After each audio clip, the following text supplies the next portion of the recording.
ఉంటారు. దేవునికి మహిమ కలుగును గాక. ఇంకా మిగతా భాగాన్ని కూడా చదువుదాం. యెహోవా యందు భయభక్తులు గలవాడు ఇలాగు ఆశీర్వదించబడతాడు.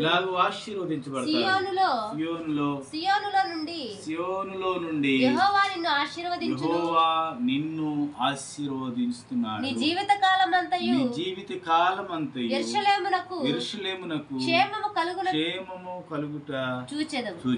నీ పిల్లలను నీవు చూచెదవు. ఇశ్రాయేలుల మీద సమాధానముండును గాక. ఆమేన్. దేవుని బిడ్డలారా, మరి చదవబడిన ఈ యొక్క మాటల్లో దేవుని యొక్క వాక్యంలో 127వ అధ్యాయం 3వ వచన భాగంలో చూస్తే, కుమారులు యెహోవాను గురించిన స్వాస్థ్యము, గర్భఫలము ఆయన ఇచ్చిన బహుమానము.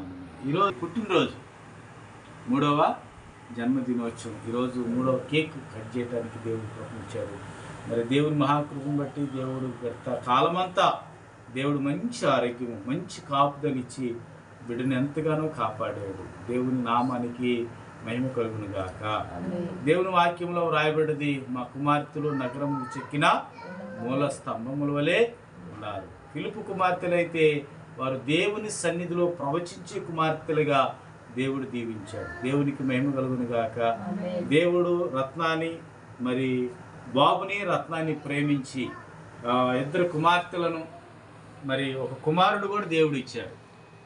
ఆ బిడ్డకు కూడా మరి ఈరోజు అన్నప్రాసనం చేయటానికి దేవుడు కృప అనుగ్రహించాడు.